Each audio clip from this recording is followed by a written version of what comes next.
రాజా పొలం వైపు నడుచుకుంటూ వెళ్తూ ఉంటాడు. అంతలోనే అతనికి తన స్నేహితుడు వీరా కనిపించి, అరే రాజా, ఎక్కడికి వెళ్తున్నావు? ఎక్కడికి లేదురా, ఊరికే ఇలా పొలాలు చూడ్డానికి వచ్చాను. అవునా, నాకు చిన్న సాయం చేస్తావా రాజా? నువ్వు అడిగితే చేయనా? అదే, పొలంలో కలుపు మొక్కలు ఎక్కువగా పెరిగాయి. కూలీలను పిలిస్తే ఇదిగో వస్తాం అదిగో వస్తామని మాయమాటలు చెప్తున్నారు. ఇప్పుడు చూస్తే చేను మొత్తం కలుపు మొక్కలే ఉన్నాయి. నువ్వు నేను ఇద్దరం కలిపి పొలంలో కలుపు దిద్దాంరా. సర్లేరా, పద వెళ్దాం అని అంటాడు. అలా ఇద్దరూ కలిసి పొలం దగ్గరికెళ్ళి కలుపు మొక్కలు తీస్తూ ఉంటారు. ఇక సాయంత్రం అయింది. అరే, అమ్మి వల్ల చేపల పులుసు చేస్తానంది. పద, మా ఇంటి దగ్గరే తిందు ఈ పూటకి. లేదు వీరా, ఇంటి దగ్గర అమ్మ నా కోసం ఎదురు చూస్తూ ఉంటుంది. అరే, ఈ పూటకి మా ఇంట్లో తినన్నానుగా, మా ఇంట్లో ఉండు అని అనలేదు కదరా. వీరా, నీకు అలా అర్థమైందా? నేను చెప్పింది మీ ఇంట్లో తినటం కుదరదు అని. అమ్మ నేను వచ్చే వరకు తినకుండా అలాగే ఉంటుందిరా. పైగా అమ్మ చేత్తో ముద్ద తినకుండా నేను ఉండలేను. సర్లే, ఇప్పటికే చాలా ఆలస్యమైంది, నేను వెళ్తాను. సర్లేరా అయితే. అలా ఇద్దరూ వాళ్ళ ఇళ్లకు వెళ్తారు. యశోద రాజా కోసం ఎదురు చూస్తూ ఉంటుంది. రా నాయనా, నీకోసం ఎదురు చూస్తున్నా. వెళ్ళి కాళ్ళు చేతులు కడుక్కుండ్రా, ఆ లోపు నీకు అన్నం కలిపి పెడతాను. సరేనమ్మా అని వెళ్ళి కాళ్ళు చేతులు కడుక్కొనొచ్చి ఆరుబయట ఉన్న మంచం మీద కూర్చుని ఉంటాడు. అప్పటికే యశోద అన్నం కలుపుకొని బయటకొచ్చింది. నీకిష్టమని కాకరకాయ వేపుడు చేశాను రాజా, ఇదిగో నోరు తెరు అని రాజాకి గోరు ముద్దలు పెడుతుంది. అమ్మా, నాకింక చాలు, ముందు నువ్వు వెళ్ళి తిను, ఇప్పటికే చాలా ఆలస్యమైంది. సరేలే రాజా, తింటానులే అని వెళ్ళి తింటుంది యశోద. అలా ఆ రోజు గడిచింది. మరుసటి రోజు ఉదయాన్నే యశోద లేచి తులసి చెట్టుకి పూజలు చేసి ఇంట్లో వంటలు చేసి పడుకుని ఉన్న రాజా దగ్గరికి వెళ్తుంది. నానా రాజా, లెగు, ఇప్పటికే పొద్దు గడిచింది, ఎక్కడికి వెళ్ళాలన్నావు? అని రాజా దగ్గరికెళ్ళి అతని తలను ప్రేమగా నిమురుతూ నిద్రలేపుతుంది. రాజా లేచి, అవునమ్మా, వేరే వాళ్ళు పనికి పిలిచారు అని త్వరగా లేచి పరుగు పరుగున కూలికి వెళ్తాడు. అలా సాయంత్రం అయింది. రాజా పని ముగించుకొని చేతిలో 2 జంట అరటి పండ్లని పట్టుకొని ఇంటికొస్తాడు. అమ్మా అమ్మా, బయటికి రా ఒకసారి, నీకోసం ఏం తెచ్చానో చూడు అని పిలుస్తాడు. వంట చేస్తున్న యశోద కొడుకు పిలవగానే బయటకొచ్చింది. అమ్మా, చేచాపు, ఇదిగో నీకిష్టమని అరటి పండ్లు తీసుకొచ్చాను అని అంటాడు. యశోద అరటి పండ్లను తీసుకొని, నా బంగారు కొండ, అమ్మ ఇష్టాలని నీకు ఇట్టే తెలిసిపోతే గదు. అంతే కదమ్మా, నా తల్లి ఇష్టాలు నాకు తెలియపోతే ఇంకెవరికి తెలుస్తాయి అని అంటాడు. అందుకు యశోద సంతోషించి ఆ అరటి పండ్లను తింటుంది. అలా రోజులు గడుస్తూ ఉంటాయి. ఓ రోజున రాజా పనికి వెళ్ళగానే యశోద ఆలోచిస్తూ ఉంటుంది. రాజాకి పెళ్ళిడొచ్చింది, వీడికి పెళ్లి చెయ్యాలి. ఎలాగో నా తమ్ముడు కూతుర్నివ్వాలని చిన్నప్పటి నుండి అనుకున్న మాటేగా. రాజాని కుమారికిచ్చి పెళ్లి చేస్తే బాగుంటుంది, ఈడు జోడు కూడా బాగుంటది అని నిర్ణయించుకొని ఒక మంచి రోజు చూసుకొని వాళ్ళ తమ్ముడికి ఈ విషయం చెప్తుంది. ఆయన కూడా వీళ్ళిద్దరి పెళ్లికి ఒప్పుకుంటాడు. అలా 1 నెలకే రాజాకి కుమారితో పెళ్లి జరుగుతుంది. అలా 2 రోజులు గడిచాయి. ఓ రోజు ఉదయాన్నే రాజా నిద్రలేచి, అమ్మా అమ్మా, ఎక్కడున్నావు? త్వరగా రా, నేను నిద్ర లేచాను, నీ ముఖం చూడాలిగా. నేను నిద్ర లేవగానే నీ ముఖం చూడడం నాకు అలవాటు కదమ్మా, త్వరగా రా అని పిలవగానే యశోద రాజా ఎదురుగా నిలబడుతుంది. ఇదంతా చూస్తున్న కుమారికి మాత్రం ఎక్కడో చిన్న స్వార్థం, తన భర్త తనని చూడలేదని. అలా కుమారి వెళ్ళి వంట పనులు చేస్తూ ఉంటుంది. రాజా వాళ్ళ అమ్మ దగ్గరికి వెళ్తాడు. రే రాజా, ఇలా కూర్చో, మీకు కొత్తగా పెళ్ళయింది కదా, అమ్మాయిని తీసుకుని వెళ్ళి తనకు కావలసినవి తీపించు. ఇంకా తనకు ఒక మంచి పట్టు చీర కూడా తీపించురా, దగ్గరలో పండగది ఉంది కదా. అమ్మా, అవన్నీ మీ ఇద్దరు చూసుకోండి, నువ్వు కుమారి వెళ్ళండి, మీకు కావాల్సినవి మీరు తీసుకోండి అని చెప్పి అక్కడి నుంచి వెళ్ళిపోతాడు. అలా ప్రతిరోజు ఉదయాన్నే లేవగానే యశోద ముఖం చూడడం, రాత్రి వాళ్ళ అమ్మ చేత్తో గోరుముద్దలు తినటం, ఇవన్నీ చూసిన కుమారికి చాలా స్వార్థం వచ్చేసింది. ఒక రోజున రాజాకి చాలా తలనొప్పిగా ఉందని ఇంటికొచ్చి పడుకుంటాడు. అది గమనించిన యశోద కుమారి ఇద్దరూ కలిసి రాజా తలకి నేను నూనె పెడతానంటే నేను పెడతానని గొడవపడి మరీ రాజా తలకి నూనె పెట్టారు. అబ్బా, ఇద్దరు పెట్టద్దు, నాకు నేనే పెట్టుకుంటాను, ముందుక్కడి నుంచి వెళ్ళిపోండి మీరిద్దరు. రాజా ఆ రోజు కాస్త విసుగుపడ్డా ఆ ఇద్దరిలో తనపై ఉన్న ప్రేమను శ్రద్ధను చూసి మురిసిపోయాడు. అప్పటినుంచి రాజాకు సేవ చేయటంలో, అతని మనసు గెలుచుకోవటంలో యశోదా కుమారీల మధ్య ఒక కొత్త ఆహ్లాదకరమైన పోటీ మొదలైంది.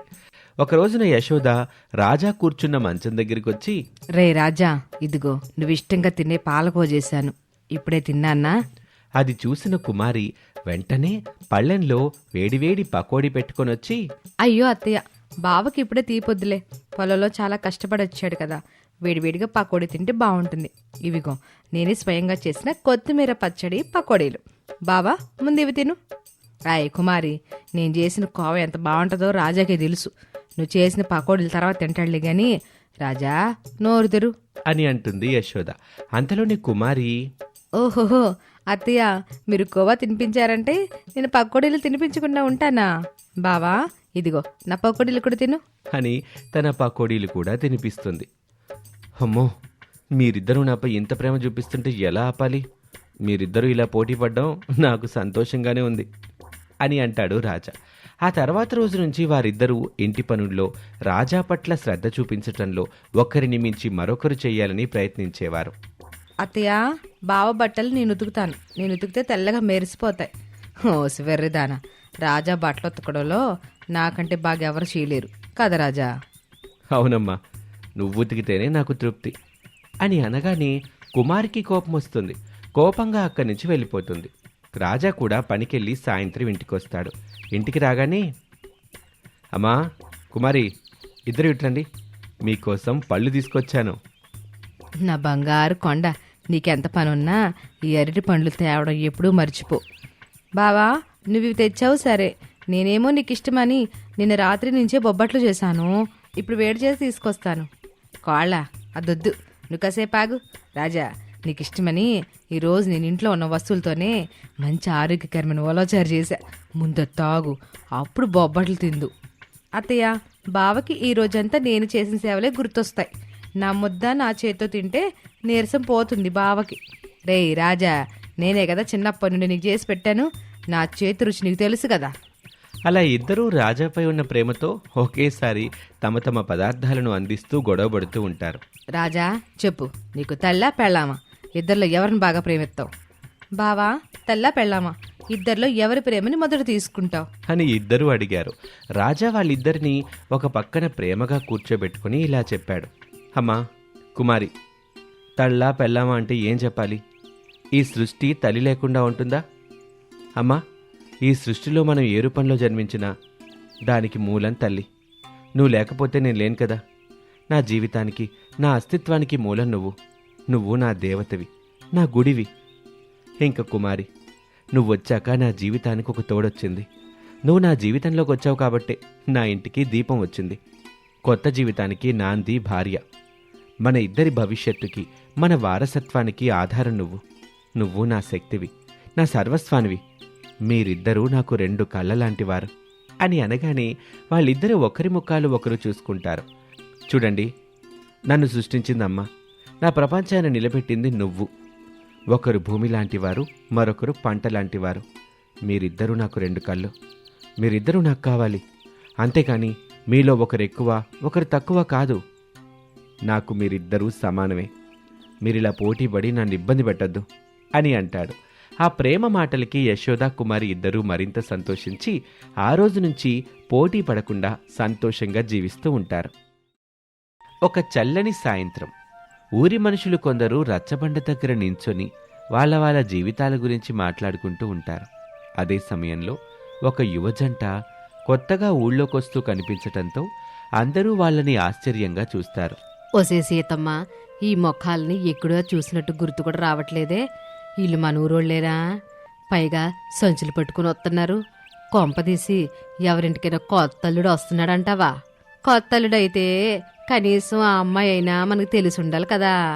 మన ఊరికి కొత్త జంట వచ్చినట్టుంది. ఇక్కడే ఉండు, ఎవరో ఏంటో ఆరా తీసి వస్తాను అని సుబ్బమ్మకి చెప్పి సీతమ్మ ఆతురతగా కొత్త జంట దగ్గరికి వెళ్తుంది. అబ్బాయి, ఎవరు మీరు? మా ఊరికి కొత్తగా వచ్చినట్టున్నారు. ఎవరింటికొచ్చారేంటి? ఈ ఊర్లో రామిరెడ్డి ఇల్లు ఎక్కడండి? ఆ సందు చివరున్న ఇల్లే. అయినా వాళ్ళెవరు ఇక్కడ ఉండట్లేదు. కొన్నేళ్ల క్రితమే వాళ్ళ కొడుకు దగ్గర ఉండాలని పట్టణానికి వెళ్ళిపోయారు. మీరు రామిరెడ్డి తరపోళ్ళ వాళ్ళ కోసం వచ్చారా?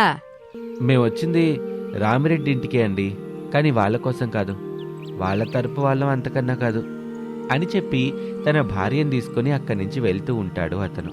ఇదిగో ఇదిగో అబ్బాయి అబ్బాయి, ఇంతకీ మీ పేర్లైనా చెప్పండి.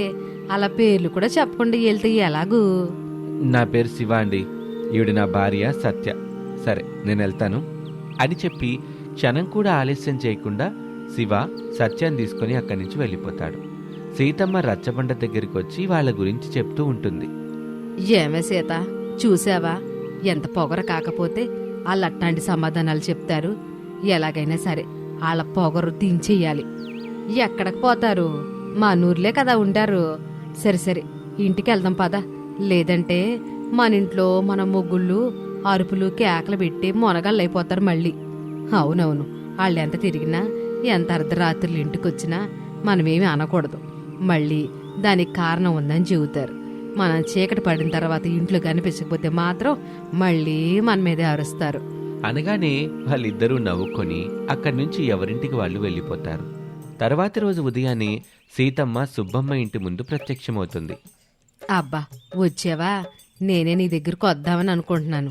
ఇంట్లో పని వల్ల కాస్త ఆలస్యం అయ్యింది. ఎవరొస్తే ఏంట్లే, పని ముఖ్యం మనకి. ముందు పద, కొత్త జంట ఇంటికి వెళ్ళి వాళ్ళెవరో ఏంటో అసలు ఎందుకు వచ్చారో తెలుసుకుందాం అని ఇద్దరూ కలిసి శివ ఉంటున్న ఇంటికి వెళ్తారు. కానీ అక్కడ ఎవరూ కనిపించలేదు. కేవలం వాళ్ళు నడిచిన దారి, ఇంట్లో కొంచెం స్థలం మాత్రమే శుభ్రంగా ఉంది. సీత, వీళ్ళొక్క రాత్రి ఇక్కడ ఉండడానికి వచ్చారా, లేదంటే ఇక్కడే ఉండేవాలనుకొని వచ్చారా? ఇన్ని నెలల నుండి ఎవరూ లేకుండా ఉన్న ఇల్లు కనీసం శుభ్రం చేసుకోవాలని తెలీదా ఇళ్ళకే? అవును, ఇంతకి వీళ్ళు ఎక్కడికి వెళ్ళారంటావు? ఏమో, నాకు మాత్రం ఏం తెలుసు. ఎదురు చూద్దాము, ఎప్పుడో ఒకప్పుడు రాకుండా పోతారా ఏంటి? అవునవును కదా, అది కూడా నిజమే అని ఇద్దరూ వాళ్ళ కోసం ఎదురు చూస్తూ ఉంటారు. ఎంతకీ రాకపోవటంతో ఎవరిళ్లకు వాళ్ళు వెళ్ళిపోతారు. కానీ వాళ్ళ ధ్యాసంతా కొత్తగా వచ్చిన శివ వాళ్ళ మీదే ఉంటుంది. మధ్య మధ్యలో వాళ్ళ ఇంటి దగ్గరికి వెళ్ళి చూస్తూ ఉండటం, గమనించటం వంటివి చేస్తూ ఉంటారు. తరువాతి రోజు శివ తన భార్యతో ఇంటికి వస్తాడు.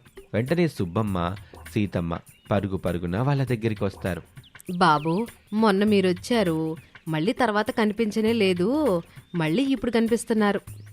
అవునండి, పనుండి బయటికి వెళ్ళాం. ఎందుకు అడుగుతున్నారు? అయ్యో, అలా అంటావేంటి బాబు? ఎక్కడో నుంచో మా ఊరికొచ్చావు, ఇప్పుడు మా మనిషివి కదా, ఆ మాత్రం చూసుకోవద్దా? ఏదైనా సహాయం అవసరం పడితే చెయ్యొద్దా ఏంటి? అవును, ఇంతకీ ఎక్కడి నుండి వచ్చావు? అదంతా సరే, నెలల నుంచి ఎవరూ లేకుండా ఉన్న ఇల్లు కదా, కాస్త సహాయం చేస్తారా శుభ్రం చేయడానికి? మీరే అన్నారు కదా సహాయం చేయడానికి వచ్చారని, అందుకే అడిగానులేండి. సుబ్బమ్మ, సీతమ్మ వాళ్ళు మాట్లాడిన మాట ప్రకారం ఇష్టం లేకుండా సత్య శుభ్రం చేస్తుంటే సహాయం చేస్తూ ఉంటారు. పనిచేసి అలసిపోతున్నట్టున్నారు, మీకు మంచి మజ్జిగ చేసిస్తాను అని లోపలికి వెళ్ళి కొంతసేపట్లోనే మంచి మజ్జిగ తీసుకుని వస్తాడు శివ. మజ్జిగ తాగిన కాసేపటికి వెళ్ళొస్తామని చెప్పి వెళ్ళిపోతారు సుబ్బమ్మ, సీతమ్మ.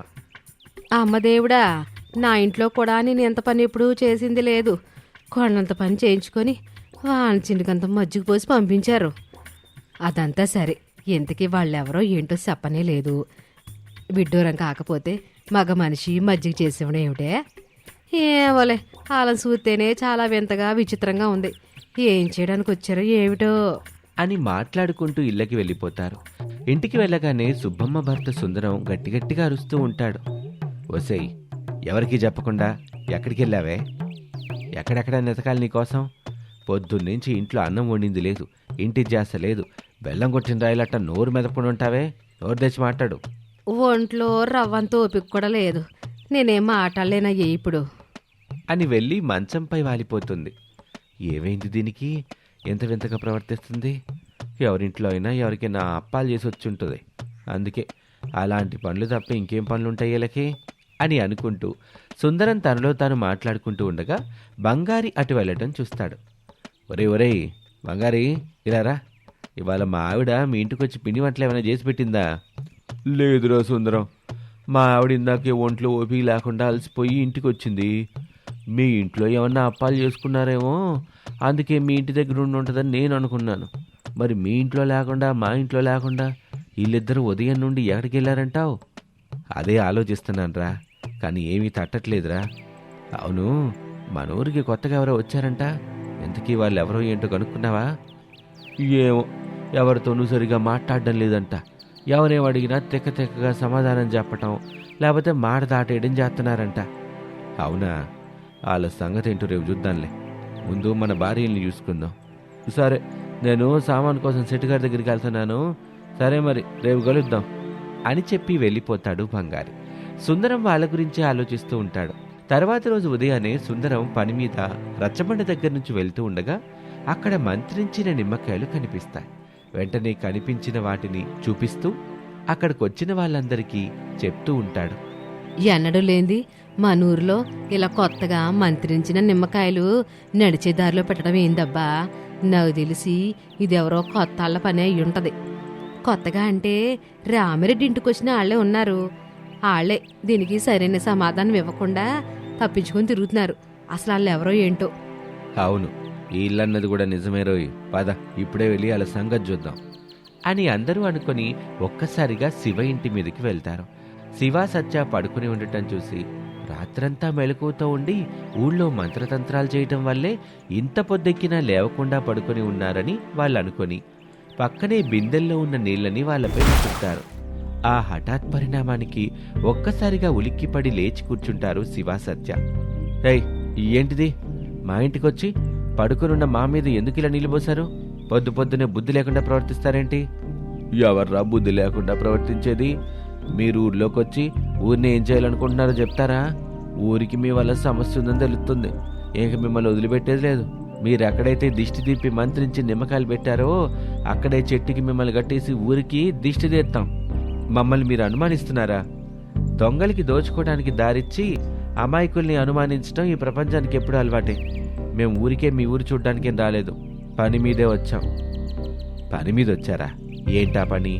మంత్రించి నిమ్మకాయలు ఊరంతా పంచడమా? కాదు, మీకు తెలీదా? ఇతర రాష్ట్రాల నుంచి ఒక పెద్ద దొంగల గుంపు బయలుదేరింది. వాళ్ళు ఊర్ల మీద పడి ఊళ్ళకి ఊళ్ళు దోచుకుంటున్నారు. వాళ్ళ నుంచి ప్రజల్ని రక్షించడానికి ప్రభుత్వం ప్రతి ఊర్లో మాలాంటి వాళ్ళని పెట్టి రాత్రంతా ఊరికి కాపలా పెడుతుంది. అందుకే మేము రాత్రంతా ఊరి చుట్టూ కంచెలు కట్టి కాపలా కాస్తూ ఉన్నాం. ఈ విషయాలు మీకు తెలిస్తే కంగారు పడతారని చెప్పలేదు, కానీ ఇంతవరకు వచ్చింది కాబట్టి చెప్పాల్సి వచ్చింది. మీకు సాక్ష్యాలే కావాలంటే చూపిస్తాను పదండి అని వాళ్ళని తీసుకొని ఊరి పొలిమేర దగ్గరికి వెళ్తాడు శివ. అక్కడ వేసిన కంచెను చూపిస్తాడు అందరికీ. ఊర్లలో ఇలా దిష్టి తీసిన నిమ్మకాయలను పెట్టడం సాధారణమైన విషయమే కదా. మీలోనే ఎవరో ఇది చేస్తుంటారు. లేదా మా మీద అనుమానంగా ఉన్నవాళ్ళు అసలు విషయం తెలుసుకోవడానికి ఇలా చేస్తుంటారు. దీని గురించి ఆలోచించడం మానేసి ఒకవేళ ఊర్లోకి దొంగలొస్తే కాపాడుకునే దారి ఆలోచించండి. ఇక సత్య చెప్పిన మాటలకి ఊళ్ళో అందరూ ఒప్పుకుంటారు.